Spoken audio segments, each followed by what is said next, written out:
Rachers. My name is Marla McPherson, and my husband Craig and I raise about 40,000 pigs a year as contract growers for Smithfield Foods. What that means as a contractor is we provide the facilities and all the maintenance and upkeep that goes along with that, and they bring us pigs, wean pigs, which are about 12 to 15 pounds, and we raise them until they are ready for market. Smithfield provides support with feed and medicines and veterinarian that we are very familiar with. The pigs get here, like I said, when they're about 12 to 15 pounds, and we raise them till about 300 pounds, 280 to 300, and that takes about 6 months. So they're 21 days old when they get here, and we add about 6 more months to that before they're ready to go to market. I'll take you around the farm today and give you just an idea of what goes on.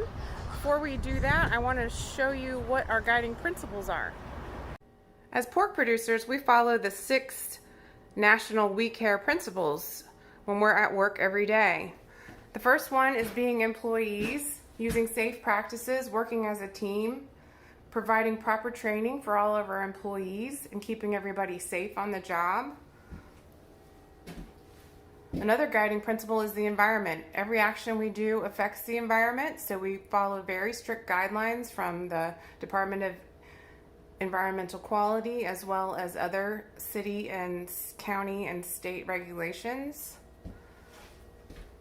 Public health. What we do affects public health. When we use antibiotics, we make sure that the proper withdrawal times are adhered to. Food safety. Everything we do is so that you can consume safe food. Animal care. They need us each and every day to give them the care that they need because they obviously can't do that themselves. We make sure if anybody's sick they get treated, or everybody has proper food and water, and we have zero tolerance animal abuse policies in effect. And we are part of your community, so we like to make sure that we are lending a hand where we can and helping out our community. Feed, arguably the most important factor that goes into raising pigs. It is also the highest cost. About 75% of the cost to raise a pig is right here in these feed bins. These feed bins each hold about 33,000 pounds of feed. It's on an automated system where an auger drives it into the barn and it drops it in individual feeders. Nutritionists and veterinarians have spent lots of time and lots of dollars developing a feed program. So at different stages and different ages, they get different nutrients and vitamins and minerals based on what they need at the time. It keeps them healthy and keeps them growing efficiently. All right, let's go in the house. This house holds 1,800 pigs. We secure it for their safety, and so only authorized personnel can go in here. Like I said, this house holds about 1,800 pigs. Your friend and my nephew Ethan helped me stock this barn. These guys have been here about 6 weeks, and they're probably 50 pounds or so.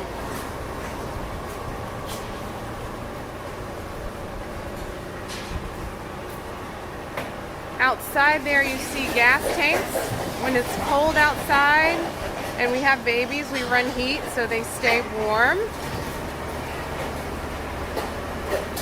That feed auger system brings the feed in the barn with these motors, and it comes in these tubes and drops it in the feeders. So it's a pelleted feed. It's currently got the vitamins, nutrition, minerals, and protein that they need to grow most effectively right now. They eat it, obviously, from down here. They pick it with their nose and it lets more feed out.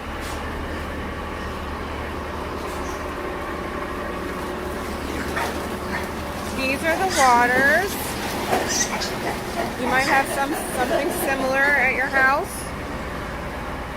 They just squeeze on it and their water comes out however they need it, whenever they want it. We have, these are big pins, so we have an extra water, but we haven't put them down yet because they're not big enough that they need an extra water supply. It's called a slatted barn, so all the waste goes through those slats on the floor and is collected in a lagoon. And that lagoon takes nutrients and breaks them down, and we spray that effluent onto our hay fields out here. It's got plenty of nitrogen to fertilize the grass, and we make hay out of that, which we actually feed to cows on a different location.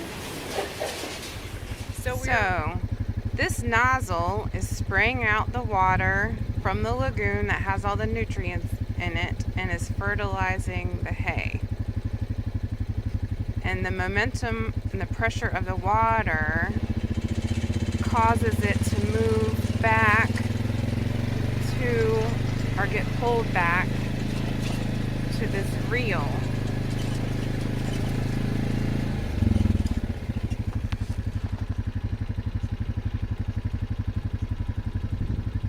And it's getting pumped from a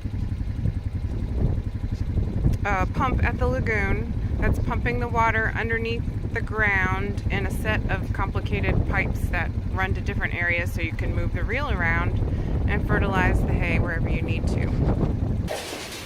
So we are recycling the resources that we have to generate another product. These white marshmallow looking things are what we make into hay bales, and then we wrap them in this plastic and they become what you call haylage.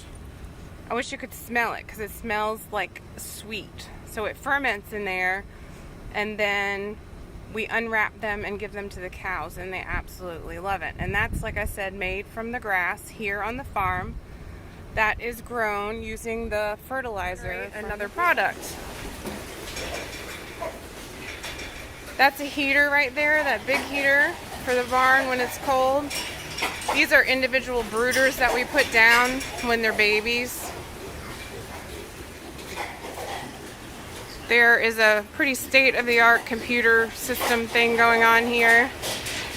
Right now it is 72 degrees, so we monitor the temperature daily and try to set it where we want it. If I turn the knob here, the low temperature was 69.6. The high temperature was 78.6. Was pretty much perfect. We've got thermostats for fans and sprinklers and heaters and all that good stuff. We've got these big fans that run on a thermostat when it gets really hot. When they're babies, they don't need it so much, but as they get bigger and it gets hotter, we turn those on as well. So as you can see, these guys are growing good and happy and healthy and enjoying what's going on.